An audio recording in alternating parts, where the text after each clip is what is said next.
Welcome back to Entrance and Beyond. Hope you guys are doing really well. So today we're gonna switch gears and we are going to dive into the world of law. So far on my podcast we've talked about engineering, we talked about life after your entrance exams and things like that. But today we're gonna talk about law and entrepreneurship. So today I have the pleasure of having Devansh Lunawat from MNLU Nagpur. And for the folks that don't know a lot about law, MNLUs are or NLUs are essentially our IITs or AIMS. If you're an engineering aspirant or someone who wants to become a doctor, you're probably familiar with those terms. And MNLU Nagpur, it has an NIRF ranking of 34. And out of the 25, 26 NLUs, it's in the top 10 to top 20 right now. And it's relatively new, so it's pretty good for such a short period of time. And now I wanted to talk about Devansh. So, giving an introduction about Devansh. So, Devansh is from Madhya Pradesh, and he's doing his final year, and he's doing BA LLB honors from MNLU Nagpur, as I had mentioned. And he's done internships at a lot of great places, including Luthra and Luthra. The law folks know Luthra and Luthra. It's a really big corporate firm in Delhi. It's considered one of the best. And he's done many other such internships, and I think he can talk more about that in the podcast. And he's also gone to a couple of international competitions. And the main thing about him, something that's really interesting, is that he's also into entrepreneurship, something that we don't really associate with law students. Not being stereotypical, but that's something that we generally associate with engineering students or people of that background. So, yeah, Devansh, what's up in your life? Hopefully, I didn't miss out anything in your introduction. Nah, nah. Thank you so much. Thanks, Apirame, for having me. And hello, everyone. So I'm in my final year of my law school. That is the fifth year, and I'm trying to just gather all the things, tie the loose ends, take the final call what to do and how to do after the college, whatever that I want to do. So yeah, that's pretty Okay. much it. Okay. So Devansh, before going into law, I wanted to talk about your background. Like, how was your family culture and things, and how are you as a student? Were you like like a topper sort of guy or a backbencher? Like, how was life before all of this, Oh, all that came into your life? yeah. So study was not never in the radar in my childhood. I come from a typical business Marwadi Baniya family, and business was like the major crux of what I thought about, and a little bit of politics as well, because of the family inclinations. And my uncle was into politics, and some way I got into that as well. So study, but I remember I did not like to score less marks, because both of my sisters and my other sisters as well were toppers. So I had that thing in me, but never a first bencher. Had a lot of complaints. My mother is a teacher in the school, and she used to get a lot of complaints about me as well. So yeah, not the kind of studious topper guy, but I was in the top 5, top 10 in the class in terms of marks. Okay. And yeah. You probably took leverage of the fact that your mom was your teacher. No, that was such a burden, because every time you are standing outside the class and you are just praying, oh, I just wish my mother doesn't pass from here, or no teacher goes to her and tell her that your son is doing something like this. Yeah. But yeah, overall a good experience. Can't even hide anything. Mom would Yeah. probably know what you did in college. Okay, so like they once mentioned, he was like he was good in studies, but he wasn't really like someone that was really interested, or he wasn't a typical topper who would be like just focused on studies. And I think that's really good because for you going to a field like law, I think there are a lot of other things apart from academics. And I think you could Yeah. definitely tell about that. So when did you like get this sort of thought that I want to go into law? Because you mentioned that people in your family, they were either in business or a lot of them were in politics or things like that. So why and when did you decide that I want to do law? Yeah, so that's really funny. Like as I mentioned, like study in general was not so much into the radar. We thought so much about what we want to do, like which business we want to start after college. Even my cousins, sorry, after school and even after college. But yeah, so like we never pursued education or perceived it in such a way. But my mother was adamant that you have to pursue further education, because my thought after school was, I'm going to start my own business or join my family business and expand it. That was my first thought. So hard sciences was never meant for me. Like, I knew that I did not enjoy them, and neither was I good at them. So I had to go to college. Then सोचा कि ठीक है, best क्या हो सकता है, अच्छे college तो जाना ही, अब जाना ही है तो. Then I came to know about this exam CLAT, and I saw कि इसमें maths का weightage कम है, because I was really really bad at maths, and English and all I was good with, and something I enjoyed as well. Then I saw, okay, business administration. I was too egotist, so I thought no one is gonna teach me business. I'm doing this since childhood. And then I saw politicians around me, coincidentally. But now when I think about it, when I see the graph, it's not that coincidental as well, as most of the lawyers are indeed politicians. Like, most of the politicians are indeed lawyers, a lot of them. So I saw, okay, my uncle, my maternal uncle, all of them had pursued law, and other politicians, and I wanted to go into politics. So I decided, okay, let's do law. Okay. So it was, yeah. So, like he mentioned, a lot of politicians are loyal. I think Obama was even a lawyer, and then there's numerous number of such people. So, what is CLAT? I just wanted you to talk a bit about what CLAT is, because a lot of people don't know that. And then what happens is that they fall into the engineering trap. I wouldn't call it a trap. Like, if you're interested, it's fine. But then there are a lot of people that are not interested, and they're just like doing it for the sake of it. So yeah, what's CLAT? So basically, CLAT is admission test for all the NLUs except one. There's one more NLU, National Law University, Delhi, and to get into that, you have to give a separate entrance exam by the name ALET. However, for all the other NLUs, I guess there are now 25 or 26. You have to give this CLAT exam, and by this you get admitted into one of these schools. So basically, it is an entrance test. Okay. So, Devansh, what was your percentile? If you like mind telling, like how many people gave the exam when you gave it, and like what was the rank you secured in order to get into? Yeah, so I guess, like, the year I sat in for CLAT exam, there were around 80,000 to 90,000 students. I secured a rank of 1,400, and then I got admitted into this. But if you want to get into NLUs, depends on a lot of other factors as well, your domicile, uh, or a lot of other factors. For example, reservation, or the quotas that you belong to. But I belong from a general category, and for that, the rank that you have to get approximately is somewhere between 2,000 to 2,500, and around 1 lakh people sit for the exam. Okay. So Devansh, there isn't any branch thing, right? Because in engineering and all, there are like different branches based on your rank. So is there something like that in law college, or is it more like it's just one branch?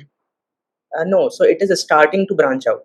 So LLB is the constant. However, now there are, because like the degrees that we are pursuing are integrated degrees. You can't pursue law just as a graduation. It's sort of a specialization. So before NLUs, the case was that you do a graduation of 3 years, either a BA, BCom, or anything, and then you pursue 3-year LLB. But now NLUs and a lot of other colleges have introduced integrated programs. So you club the BA and the LLB in 5-year program. But now a lot of other degrees have been clubbed as well along with LLB. For example, BCom LLB, BBA LLB. So yeah, BSc LLB as well. Okay. Okay. So So yeah, what there are. about talking about the exam format? Like, what are the subjects, so as to say, that come in law, like CLAT specifically? Yeah. So there's a new pattern from the year in which I appeared for CLAT. There was a change in the pattern of the examination. In the new pattern, there is a verbal section, majorly reading comprehensions. That is all about the verbal section. Then there is a quant section. As I told, it is lower in weightage, and one of my key decision maker points. And then there is a quantitative reasoning section. You can call it quant, which, or you can call it like logical reasoning. So critical reasoning questions are there. For example, statements are given, and you have to derive inferences. You have to derive the arguments, which side is strong, which side is weak, which argumentative technique is a strong, or which mistake he has committed. And then there is a legal reasoning section. Once again, legal passages are given, and then questions are asked based on those passages, and general knowledge as well. So they test the knowledge of your current affairs, and they try to mix it up with general knowledge, current affairs and general knowledge. They try to mix it up. So basically, general knowledge does not come out of the blue. It's usually molded into the current affairs. For example, if there's a discussion about 9/11 in current affairs, so they will try to ask general knowledge surrounding that affair, current affair. Okay. So, like you had mentioned, so what I understood is that there is basically three main sections, right? One would be the quantitative section, one would be sort of logical, and then the paragraph thing you'd mentioned, and then one was general knowledge and general knowledge and current affairs section. So, looking at these three divisions that I just talked about, how did you prepare exactly for like each of the different parts, and how should one go about preparing for these different aspects? Okay. So I think like start with the subject that you feel you are most uncomfortable with. So as they say, like eat the frog first. But as you will realize throughout the CLAT paper, one of the major things that they test you on is your comprehension skills. So Yeah. whether it is verbal, they test your reading comprehension. Whether it is legal reasoning, they test your comprehension of the once again English passages, but they have a legal bent to it. Now, when you come to even quant section, you are going to find passages of it's going to contain numbers that there were these many students out of these this. So like once again, comprehension is going to come into picture because the mathematics section in CLAT, even though it is not one of the most sections which contains the most weight, but again, it's a deal breaker sort of a thing. Like if you want to get a really good rank, you have to get good marks in quant. Um, for most of the people, this applies. So once again, comprehension comes in there as well. Now, logical reasoning, once again, you are gonna be tested on your critical reasoning. So once again, there are gonna be passages. So I think the most fundamental thing that they test you on is your comprehension skills. So it may sound very very basic, but it's I guess the most fundamental. You should be really good with English, reading very different types of materials, maybe finance, tech, anything, philosophy, whatever you can think about those, and then approaching once again the section that you are most uncomfortable with. So for me it was maths, and even logical reasoning at times. English was something that I was comfortable with, reading comprehension passages and even critical reasoning. So yeah, because as the exam comes closer, you want to do things that you are good with, because the stress level is anyway high at that point of time. So I guess you can steer your preparation in that way, keeping that in mind. Okay. And would you want to talk about general knowledge? Because I think apart from that, that people can really reading comprehension, as you mentioned. Because how should one study for general knowledge? Like, should they refer to some specific newspapers or specific journals, or like, is it more like really open ended? Like, what? How did you prepare for the general knowledge part? Yeah, so it is really really open ended, and in the end of the day, I guess they really test you on how much you are really interested in the current affairs rather than just preparing for it. So I've seen people who were genuinely interested, they made reading newspapers their habit. And general knowledge is like that. Once your base is clear, you can build on top of that. For example, if you know basic geography, you know basic geopolitical relationships, you know basic states, like countries and their interrelationship, I guess current affairs really becomes easier from that point onwards, because like as I mentioned earlier, current affairs is going to be clubbed with general knowledge. So for example, if you know the history of China, a little bit about their socialism thing, communism in Russia, USSR thing, the Cold War, so like the general knowledge is gonna be easier for you because you can build on top of that. You can build current affairs on top of that. You're gonna connect dots. So the way we prepared for it was like we were a group of five friends, and so CLAT is gonna, like in our time, it used to give one passage on current affairs. Let's say it is US election, and on that one passage there are going to be five questions. So they can't really make questions based on topics that are not that relevant or do not have that much depth in it. So they have to take topics like, for example, just someone won an not so famous award. If it was Oscar, they can make a lot of questions about the history of Oscars and everything. But let's say it was some basic thing that happened, like not that big of a deal, which does not have that much depth into it, then they can't make a question out of it. So we, a bunch of 5 friends, we took one topic every day, which was we thought was the most relevant, divided it, and made notes of it, and then we clubbed our notes together. So yeah, that was the way we Uh, went about it. So you mentioned that you like specifically for general knowledge and that you made like a group of friends. So how Yeah. important like did you really rely on group studies? Because during competition sometimes it's really lonely when you're the only one that's thinking and doing that. So how should one like utilize that, like a like making a group of friends? Yeah, I think like this thing is very true. It feels kind of lonely, especially if you are a you took a drop year, because apparently that is such a big deal in India. Uh, so there's additional societal pressure and pressure from everywhere for no real reason. But if you can find some people whom you can talk to, and there is not it's difficult to relate the kind of things that are going on in a drop year with someone who has not gone through that. Yeah, So yeah, so if you can find a bunch of friends, there are a lot of competition is there. But I guess in the end, if you look, you can find 3 4 people who align with your goals, and who can you can support each other. For me, like general, this group study was so important because we were halfway our preparation, and that was when the CLAT pattern changed. So for us, it was really something that was we were the first ones who were going to appear for this new pattern exam. So there were no previous year question papers. Coachings also did not had a clue to make the mock test. So we had to rely on that because we used to brainstorm कि यार maybe try this, maybe try that, ये आ जाएगा, हो सकता है ऐसा हो जाएगा. So things like that. So that really helped me because there was no other way at that point of time because we didn't had materials as well. So yeah, but group studies I guess are really good. was there any sort of time where you had some sort of mental block or something like that? Because we've talked about specific so far we've talked about like the exam and like what you have to do for it, but during that entire journey or maybe a single year, even if you give it without a drop, there is a lot of times when you feel like you want to quit or like ab nahi hota mere se. So like did that ever happen to you? And if it didn't, like is there any advice you'd like to give for people like that who like at one point feel like nahi hoga abhi quit kar dete hain? So very honestly, this quitting part was never in my like it never happened in my journey.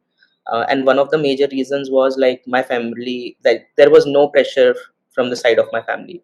I was the first one who was going for this exams or even like competitive exams among my friends who were there. So there was no pressure as such. They were happy for the fact that I am just attempting to give it. So that thing was there, but there were indeed like times when COVID thing happened. Yeah. We went on a lockdown. I came back to home, and obviously a lot of unfortunate things were happening. I guess in everyone's, not everyone's, but a lot of people's families or their surroundings or someone with their loved ones. So that was a time when I really felt, what say, my consistency was a bit tempered at that point of time.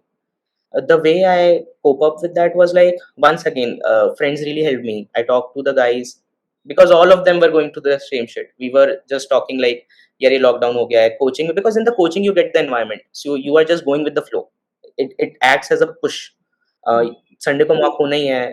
At the bare minimum, you will go and just sit and give it. So like you do the bare minimum things, but in home everything is cut out. Coachings are also trying to set up their digital infrastructure, how to go about it. So yeah, I talk to people. That was one of the things, and journaling helps as well. If you can write what you are feeling, I guess that would solve a lot of problem for a lot of people. Like that helps me a lot. Journaling in general, writing my thoughts. Yeah, I think that's something really important. The journaling thing you mentioned, where you actually write down what your problems are. Because Yeah, if you don't do that, you're just like thinking over the same thing repeatedly, but you're not taking any like the same yeah, thought repeated. yeah. And even I was recently reading the a book written by David Goggins. So another trick he'd Mm, mentioned that I went in front of the mirror. He was like, I think 300 pounds or something. He was like really not well physically or mentally. And he just one day went in front of the mirror and he just tells you the truth. So what he did was, instead of journaling, he also did journaling, but with that, what he did was he daily after the day ended, he would go to the mirror and like have a raw talk. So he's like, if you think that you're fat or something like that, so don't say that I'm gonna lose weight. Be a little more raw. That be like, this is why you're fat, and then you have to sort of get rid of the weight. So Yeah, uh, with journaling you can also try that out, because some people, I don't know, might like talking to themselves in the mirror, and some people are better at sort of venting out their anger, so as to say, or venting out their thoughts on a piece of paper. So Devansh, is there any mistake you feel that you made, or something that you wish you had known before preparing, or when you were preparing, that if you worked on that you could have done better, or like is there anything like that, like looking back, anything? yeah. So there are a couple of things. First, I think the consistency thing is there. Like, it's only after the exam I realized the importance of consistency. Because in school days it was easy for me. I'll just study for 2, 3, 4 days before the exam, and I'll get above than, like, I would be like in top 5, 10 people in my class, or get 90% easily. But one of the major shift that happens when you sit for a competitive exam is that, like, number one place can only be occupied by a one person. In school, like, 99% can be scored by 1,000 people, or Yeah. 100% can be scored by 10,000 people. But in this, only one person is going to be there. So it's not just the test of whether you know this or whether you know that, whether you are able. It's so much more. How fast you can do it, how accurately can you do it, what is your decision making process. So that is one thing that I wish I had knew. Another one is consistency. I felt at times that I talked to you about, like, when things went down, not majorly because of preparation, but because of external circumstances that were going on.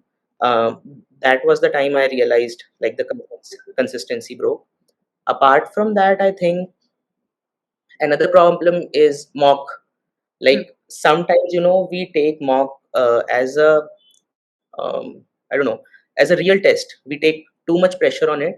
But now when I see it, I think, like, it acts more as a feedback mechanism. It is there to just let you know you are doing this right, you are doing this wrong. That's it. That's the role of the mock. It doesn't really matter what marks are you getting, what is the kind of sectional scores that are you getting, what rank are you getting. It matters only to the point it tells you where you stand right now and where you should go. This is the course correction you should do. And also, one more major thing, what is your thought process when you are giving the exam. So these are the three things. And one more is, I think there is so much less emphasis on the 2 hours that CLAT or any competitive exam that gives you. So usually people say कि जितना भी तुम एक साल में करोगे, that is how it is going to translate into 2 hours. But I don't really think that applies to everyone. Everyone is so emotionally different. For example, some people take more stress, some people don't take to any stress at all. And I guess, like, mental conditioning for the exam day, it can be really small things, like, for example, like, during the exam day we had to stand in long queues, and there was a lot of sunlight, so there, like, it was warm outside. And a lot of people suffered because of that. They had tonsillitis, or they had, like, migraine problems. So this kind of external things that literally had nothing to do with your preparation of the whole one year, uh, had, like, the greatest impact on your outcome. So I think this is one thing, like, less people emphasize on. And definitely one of the things to look forward to. Like, if you are planned, if you can visualize what difficulties can come during the exam day, and prepare in advance, I think the returns can be exponential Yeah. with the amount of time that you devote for that.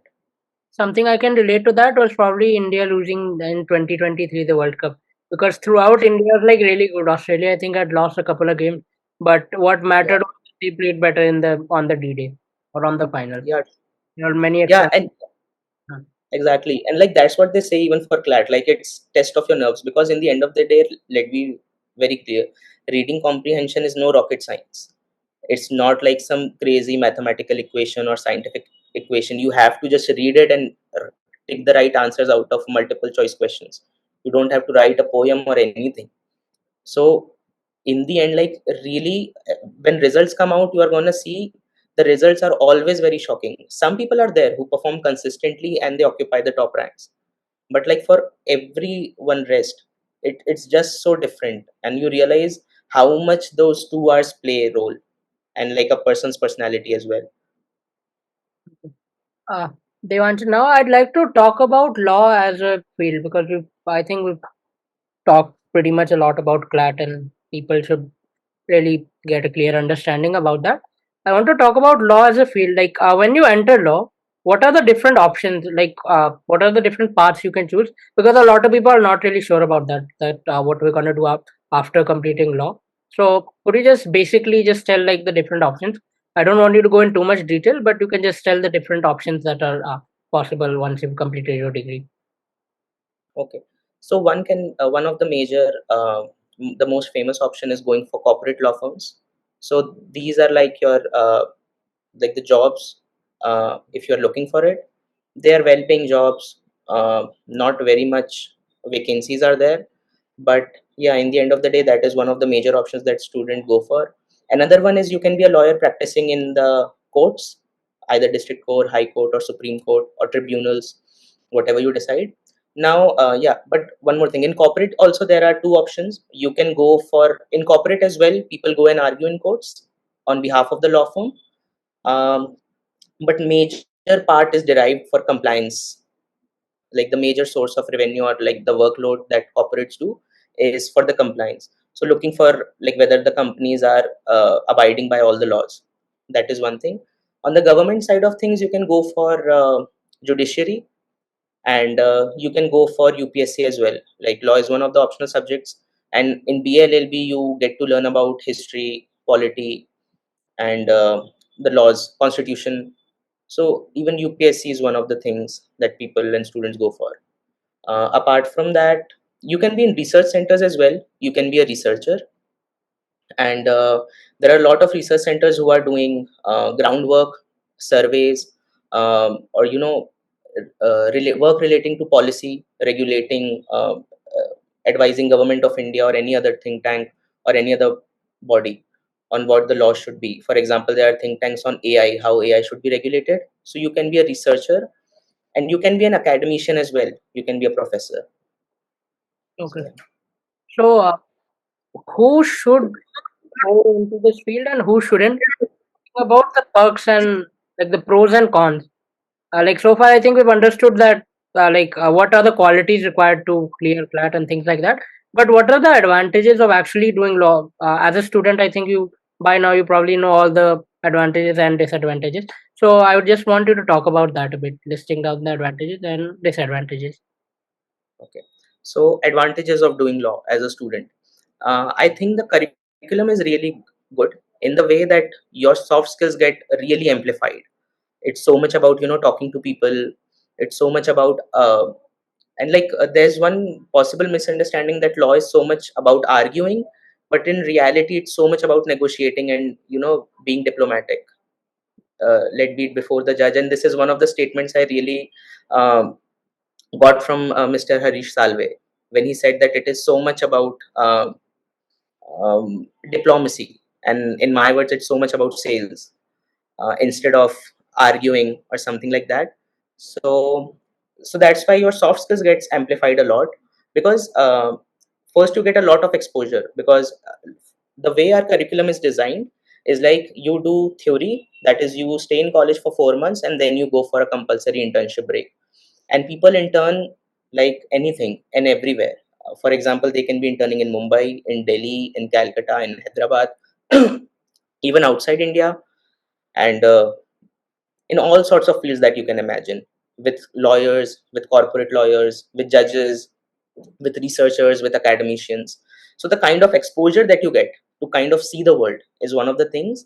Another thing is like there is a lot of focus on extracurriculars, for example competitions, or research publications. So that is also one of the avenues where learn about a lot of things. So one of the major advantages of pursuing law from other degrees that I see is that it gets you a lot of exposure into the world.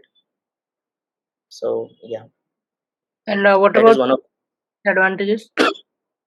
So yeah, disadvantages, I really can't say anything on that. I can just tell from my personal experience. One is, if you are very much interested into building something or inventing something. As of now, if you see the history of legal industry, uh, the precedents that you are going to find are very less. For example, in engineering, people can be, we are working on AI or we are working on a new technology. In some medical, they can be working on some new drug discovery or something like that. The scope of that, and I guess that's a lot for soft sciences as well in general, is pretty less. So if you are someone who is interested and inclined into that sort of a thing, that is going to be one of the disadvantage. And many times people uh, mistake novelty for invention. So for example, if Colgate comes up with a new flavor, that's not invention. uh, that's a novel product. But invention is something that changes the course of industries. And the problem with law is, like, you are not the one who can tackle the industry or play with it. It's regulated from authorities, it's law.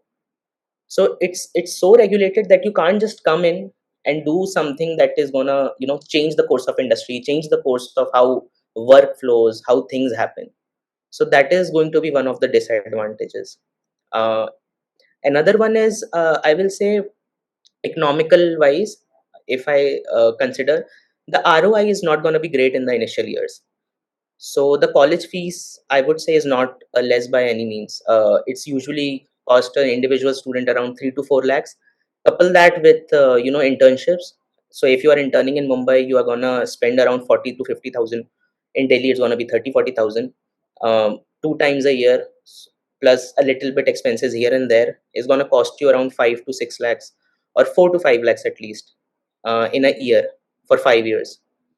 And that, I guess, is not reflected in the initial jobs that you will get, especially if you are not in the top 3, 4, or 5 NLUs, which is hardly, what, 200 to 300 students out of 1 lakh. So the ROI is not that great, and if you are studying on student debt, that can be one of the problems. So that is another disadvantage, is it is not a very inclusive field. But there are a lot of scholarships for people. For example, Madhya Pradesh provides scholarship to students, but once again, it is going to be expensive. That is another disadvantage. And apart from this, yeah, like, I'm just jealous of some hard sciences people, like, they can work on AI, they can work on new drug discovery. Like, this is something I was reading in, I guess, Walter Isaacson's. And someone was quoting, what are you doing? You are just going and arguing for your client, and there is someone. So yeah, this was a statement by Bill Gates. When So there was a rivalry between Bill Gates and Steve Jobs, and when he was interviewed, your opponent Steve Jobs is going on to change industries. He's introducing new products, and Bill Gates mocked him by saying, like, what is he doing? He's introducing new iPod or new iPads with different colors, and I'm here treating malaria for the people. I am abolishing, inequalities of society. So yeah, that is one of the things that usually comes up to my mind. Okay. So something I can sense from this podcast is that I think you're really interested into the new technologies, right? Like AI specifically, I think would be Yeah. something really interests you. And is that the sort of topic, or I don't know, is you're into entrepreneurship, right? You've like worked on a couple of ideas. So were your ideas related to law, or was it like related to technology? And like I'd want you to talk about like your learnings thus far and what you've done exactly in the entrepreneurial landscape. Okay. So, entrepreneurship journey in general, I would say, started from my family. If I think of entrepreneurship in general as business, starting something of my own, that is the very basic definition of it. I would say that started from my family. I still remember when I was a child, I would just take cosmetics of my mom and sell it to her again for in exchange for money. or I'll just purchase some random thing from market and try to sell it here and there. But I started to do content writing. Like, that was one of my major hobbies. Like, you make money, you do something and you make money, and that made me really, really happy. And so I started content writing, I guess, from class 7th, and I started to make a little bit money.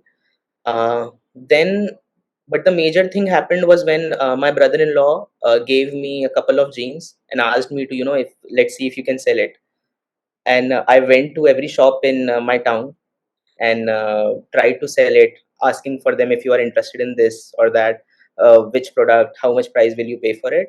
And we were able to sell a couple of those multiple times, but then my brother-in-law was like, this was just for you to get exposed, you don't have to start this right now. Do other things as well.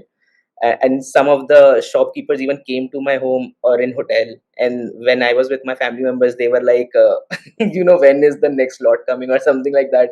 And I had to hide my face because no one in my family knew I'm doing this. So those were like the initial experiences. But the major thing happened when I started to do content writing for real, and that was, I used to write basically a research consultancy for foreign students who were pursuing PhDs and masters. Well, research consultancy is just a euphemism. I used to write projects for them, but the pay was good. So we started to make good money, and that is when I was really, uh, I started to think why I am doing law, what I'm going to get after 5 years. Because uh, very honestly, in my initial years when I was doing this content writing, I was making equivalent to like how much a fresher would make in a corporate law firm. So I was thinking, okay, why am I doing this? What is the sense of studying? And I was seriously considering dropping out, but in the initial years. But yeah, so that was one thing. But out of the blue, I still don't know how that happened. I just woke up one day and I was like, no, I want to do something different. And Byju's was very trending at that time. So this is the time of the COVID, and Byju's was just skyrocketing at that time. And but when I used Byju's, okay, so I was just maybe in superiority complex. I thought I can do way better. And a couple of us friends started to, uh, develop something that we thought would work out. Um, and we launched it. It did not work out, but we managed to sell it, break even, earn a bit of profits for ourselves. But that was the time when I realized I had a lot to learn about startup world. I cannot operate that based on, the learnings I had in my business, majorly because of the scalability aspect of startups. That is, I guess, one of the differentiator uh, of a startup from that of a business in a local city or town. So that is the time when I stopped and started to read a lot of books, started to follow a lot of entrepreneurs. And yeah, so far so good. I'm working on an idea, but maybe the next time we meet, we'll talk about it. Yeah. About selling and something that was, I don't know, you said like it's kind of in your blood, right? Just coming from that family, a so-called Banya Yeah. family mentioned. Yeah. That's really important because, like, specifically in India's context, now it's changing a bit. What people are more focused upon is like more focused upon doing a job. Like a lot of people, like they want to do a job, or they're like, no, I want to start something of my own, but they don't have the skills. That they just say that like out of as an open-ended statement. Because I think in many other countries, in many foreign countries, selling is something that kids get to do at a very young age. Like be it selling lemonade or selling anything like that, selling a book. Because at the end of the day, if you want to be successful, you must be able to sell either a product or a service. I think products will give you a higher return. As a service, it would be like you'd get a good return, but you wouldn't get as much of a return as you would get if you have a product. So how did that help you out, and what should one do? Like, what are your thoughts about that? Do you think that selling a product is important regardless of what you do, or is it something that only people who want to do business should do? Okay. So I would like the statement that is coming to my mind is like I was reading this book Zero to One by Peter Thiel. He was the founder of PayPal and like invested in Facebook, Tesla, and he said like a product, no matter how good it is, cannot be sold um, without marketing, but a bad product with the right marketing and sales can be sold. So like that was one of the things that you know um, left me pondering. Like, and when I actually moved into law school, like I come from a small town. There is not much need for networking. uh, there's no need to go and convince people that much. There is an established goodwill there, I can, and there is a established trust. But when you go outside, you realize it is so much about soft skills than just about your IQ or how smart you are. Like soft skills are something that makes you human in the end. Because there was this discussion of intelligence that was going on, and they were saying, okay, we are able to train AI on a lot of stuff. For example, it can solve really tough math question, it can solve a lot of, it can do even drug discovery. In MIT it is being done. Yeah. And they were like, the biggest conundrum or the biggest challenge for them is to develop EQ for AI. And that is when the whole definition of intelligence came into being. And they were like, it is something, these soft skills, able to sense your question, able to respond in this tone, able to think about a lot of factors, a lot of things are going on in our minds, is a result of, like, I don't know, thousands or lakhs of years of evolution. And so I think in the end it is so downplayed, because of the culture, I would say, or the society, where you never learn things like, you can learn networking, you should learn how to express yourself. And there is one more thing, undoubtedly a good product is 80% of the job done, but still you have to go out and sell it. Like, you have to sell the idea to investors, you have to sell it to, to the businesses or the initial consumers, like developing, or maybe you have to sell your idea even to the initial team members that are going to be there. So sales is not just about product or services. It's like the way of life human society is just knitted together. We are always constantly transacting all the time. So I get a good sales is a skill that is just makes you a better human being to live in this society, like more apt to live in this society, because you have to do sales every time, all the time. When you are writing an answer, you are selling to your teacher, this Hmm. is the answer you should marks for. When you are giving a speech, I'm giving this podcast, I'm selling to people, you should listen to this because this has good information. So sales is literally everywhere. Money is just like a means that facilitates the sale. It's a means for the sale. But yeah, so I get sales is the cornerstone of a society. Yeah.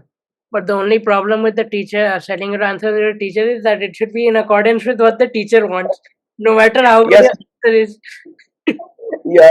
So for my mind, it's like the customer decides what she or he wants. We can't decide what Yeah. the customer should want. So yeah, in the end, the sales has to be in accordance with the customer. Yeah. Like we see that sell this pen thing. It's become really common. Sell this pen. Yeah. Yeah. So you talked a lot about PayPal, right? The guy who founded PayPal, Peter, right? Yeah.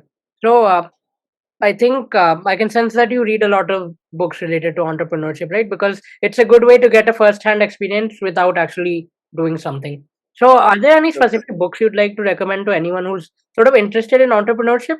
Because your idea can come at any point of time. Like you'd mentioned that suddenly you woke up one day and you're like, "No, I want to do Yeah. something in this entrepreneurial landscape." And now with there are a lot of resources now, right? With a lot of Yeah. venture capitalists, there's Shark Tank. There's a ton of options now. It's not that there's no options, even if you have a good idea. So, what are the books you'd want to recommend? Is there any particular book you think Yeah. one should read? Yeah. So like I think the kind of books that really helped me were the ones who told me the backstory of startups. Like everywhere where I found in like the houses was like the end product of startups. Like Mark Zuckerberg just, and it's usually a narrative. It's a narrative that is very compelling and has to give them a good maybe outreach. For example, it's always rag to riches a story majorly, but Hmm. there are a lot of factors that goes before that as well. So I really liked books which talked about actually what I want to do, because these mass media makes you so motivated, like, okay, I'm poor, I'm not that rich, and I'll be a billionaire just Yeah. because of the grit, because I'm crazy, I dropped out and things like that. They don't tell you the real story. So the day I realized this was when I was reading about Bill Gates, and everywhere in media they are like, he just dropped out of school, Yeah. of college, and that to Harvard. But you have to realize, like, when I was reading about like his biography, I realized he had already developed the software when he was in college. IBM already took, like, which was the leading computer manufacturers, like literally the most dominant company of those ages, was already a customer of Microsoft. And Bill Gates still requested that I want to be on leave, I do not want to drop out, and asked his parents to deposit some money so he can meet his college needs in the future if he thinks to resume his studies. Yeah. And only after it got to such an extent that he dropped out. The same is the story of Facebook. The same is the story of Elon Musk. Before going to start the Zip2, that was his first startup, he asked his Stanford professor that I'll come back, I'm just going on a leave. He did not drop out immediately. So I think, like, going for these mass media, or know the narratives, pushes you on the wrong track. And like, one of the lines that I really like about from Jeff Bezos was, the most successful entrepreneurs are not the greatest risk takers, but greatest risk mitigators. Because risk, because you are already against the odds, so you can't go and act crazy. Yeah. Going against 98 percentage odds, you have to be extremely alert, vigilant, and make uh, your surrounding circumstances, things that are in your control, so favorable that you are somehow miraculously able to turn the odds. So I think the books that you should go for instead of these narratives, one of the books that really helped me was Zero to One by Peter Thiel. There was Lean Startup, that is like highly recommended for anyone. If you are going, like, it teaches you a whole different way to think about startups. It was by Eric Ries. Then there is Masters of Scale. It's Reid Hoffman, who actually founded LinkedIn and later sold it to Microsoft. And Masters of Scale is a podcast as well, so you can listen to that. Or the book contains a better idea of the topics. They've knitted all the podcast learnings together. Then there is, if you are looking for something like, what is innovation, how it works, how it changes industries. So he's my favorite author, Clayton Christensen. His book is Innovator's Dilemma. Yeah. So that is something like, that changed how I think about innovation in general. And he's a really good author. Like, you can read anything what he has written and it's gonna blow your mind. And apart from that, like, autobiography is not, like, they did not teach me about my like startups in general, but they did tell me, like, what you are going to get into, like, if you are an entrepreneur and if you are deciding to be one. Like, apart from the glamour that we see, what it is really like inside these people's lives. So I read like Steve Jobs, um, and some biographies about Jeff Bezos as well. Like, and he has a really good book by the name Invent and Wander, Hmm. which is on Jeff Bezos and the letters he wrote to investors in the earlier days of founding Amazon. So yeah, these are some of the books that I'm able to remember as of now. But yeah, these were pretty good ones. So you mentioned some podcasts as well, because now I think that podcasts are somewhat taking the place of it. They're not taking the place of books, but they're a good alternative, because a lot of Yeah, people find it boresome to sort of like buy a book or read a yeah, PDF. yeah. Instead of that, they can just directly hear the thoughts of founders and people like that. I think there's another podcast, PBD. I don't remember his name. Um, Hmm. I know his face. I don't remember the guy's name. He's a businessman and he is an entrepreneur in the US. I think he moved from Armenia or somewhere. I'm not sure. You might know him, the PBD show. I think, yeah, the PBD podcast. So he also has some good content regarding that. So Devansh, what are your learnings thus far? Like, as a as someone who is sort of dived into entrepreneurship, what are your learnings thus far in this short journey? Okay.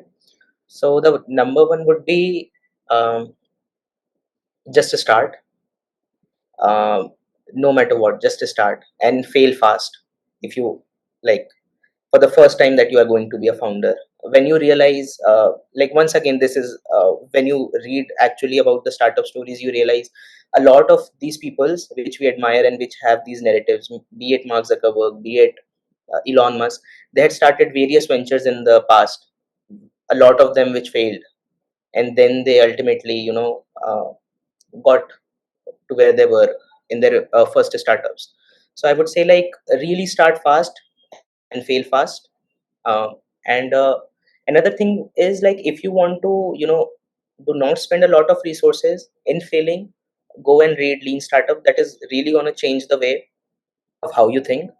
Another thing is, like, we downplay a lot of things. It seems really easy. If you are a first time founder, you are going to be like, I'm going to create this product, this is going to change the world, everyone is going to be using it. But in reality, but that, to be very honest, the fact that I'm saying this is not going to change anything. The thing is that you have to fail once. You have to, the child, to every child that you say, don't touch it is hot, don't touch it is hot. But once it touches, it actually understands than just knowing. Like, okay, this is how hot it is. This is what happens if I touch it, instead of just knowing that something bad will happen. So I think, like, that is one thing. Another thing is, like, which I've realized I used to downplay a lot, is team, like the importance of team.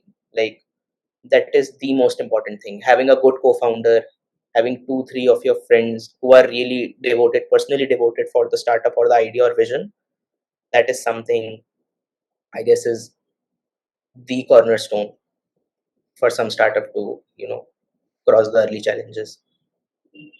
And the failure thing, I think, as a society, we also, we, I don't know, as a society, even if someone fails in a normal exam as a child, it's like Yeah, taking otherwise.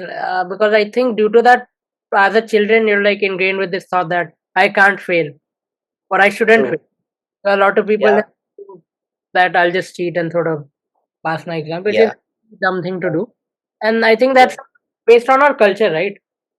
Uh, don't celebrate failures. I think sometimes it's good to celebrate failure because it always true. something good. And if you have that mindset initially, I don't think you can even go into the entrepreneurial scheme because if Yeah, you haven't even failed your exams once, like you're scared of doing that, how can you think that I'm gonna like build a product on day one and then like this is my yeah, true. because even in psychology of money, it's right there in my background. What the author mentions is that uh, I think for he was mentioning Warren Buffett or I think some other in general some big investors in the stock market. What he mentioned was that 80 to 90% of the success occurs due to one or two stocks. Out of the lot of suppose 30 or 40 stocks that they have, only one or two led to the majority of the profit. So I think entrepreneurship would be analogous to that because people have a ton of ideas, but only out of suppose 5 or 10, one idea is the idea that actually succeeds. So it's really important to keep knocking on the door. As you must knock on the door. Even looking at my Yeah, podcast, I think like a lot of people probably have the idea of starting a podcast or something like that, but if you quit in between, like I think personally, if I quitted after like one or two episodes. I don't think I would have come to this stage so far. Like I've not become a really big podcast right now, but if I look at the old videos, I can definitely tell that I've improved my soft skills at least. That is something that I got out of it. So, like you mentioned, it's really important to fail first, fail fast. yeah, yeah. Like, that was the statement, like, which I read in the book Shoe Dog. So it's the autobiography of Phil Knight, the founder of Nike. Yeah. And even if you have, like, the best idea, uh, there's 99.9% chance that once it goes to market, it's gonna get busted. Like, no one is gonna accept it. Like, that is something, not how world works really. Like, even like, we are so used to seeing the final product that we think this is the first iteration or this is the first cycle of products. But in reality, like, these products go through cycles and cycles of changes, cycles of feedback, change again, change again, change again. And so this is what gonna happen to you. You have to fail every time to improve yourself. So even if you have, after starting, and even if you have a good idea and you are going good, like everything that you require have, you have funding, you have team and everything, but still I guess this is like failing is just indispensable. And And I also think being too rigid makes you actually breakable. Like for example, a plate can be broken, but what if you are like a water? Then you are invincible, you can't be broken. So not failing is not being invincible, because that is not how the world works. And maybe passing for you is something which does not fit the definition of success, or maybe failing for someone is like actually passing, because like the definition is so subjective. What is failing, what is passing, right? Like we are just uh, understanding that on the terms of the final output. If you pass this exam, you are passed, you are, otherwise you are failed. But this is not how the world works. The world works on processes. Like you slowly connect dots. You learn this, I learned something from here, I learned something from there, and maybe eventually I'll drop through something. So like I solved one good question 3 4s in a row, and then it is going to be the cumulative effect of everything that is going to make me pass, right? So there is no failing as such. It is always going to be about like the process. So in that sense, I think like if you are able to fail and stand up again, that is what makes you invincible. Instead of if you think in your mind that you can't never be broken or you can't fail, that makes you, I guess, extremely vulnerable and fragile. like you mentioned, what I think we can say, it's kind of like you have to be adaptable at times as well, because a lot of people say that about Sachin as well. That why was he so successful? Um, Probably the reason was he adapted really quickly over the years. It wasn't like how from day one, and if you look at day one and one day, there should be a huge difference. So that's really something you can get out of what they want.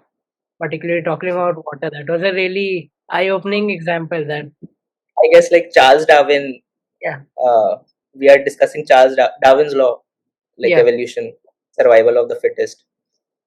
Maybe like the kind of species able to adapt are gonna survive and improve. Others are gonna be raised out of systems. yeah. So you've got to sort of adapt to the situation and grow. And the thing about entrepreneurship, another thing is that a lot of people can sort of make some small better tweaks compared to your idea. Like if it's not patented, if it's not like something that's totally out of the blue, because I don't think that there's really like 1 or 2% people that would actually create something totally that's like totally out, totally distinct and unique. Most people would develop something that is somewhat similar to some old products. That's another problem. You could found a startup, but there could be some company that sort of fix the mistakes that you made, and they could actually do better. Like even if you look at, I think there used to be Meru cabs or something before Ola and Uber came to the scene. There was Meru cabs. I don't know, like it was there in like Mumbai, Delhi, and all that. It wasn't like spread throughout India, but it was in the first sort of company that jumped into this booking system for cabs. But no one knows about it now. Ola and Uber, they made some appropriate changes, and now everyone knows about that. So that's also something to know. True. Even Facebook for that matter. Like before Facebook was launched, there were a couple of websites, social media websites with the same concept. There's That Orkut. yeah, there was MySpace, there Uh, was Friends, I guess, and like a lot of them failed for different reasons. One was unable to develop the requisite digital infrastructure, so they were unable to handle the traffic that was coming to their website.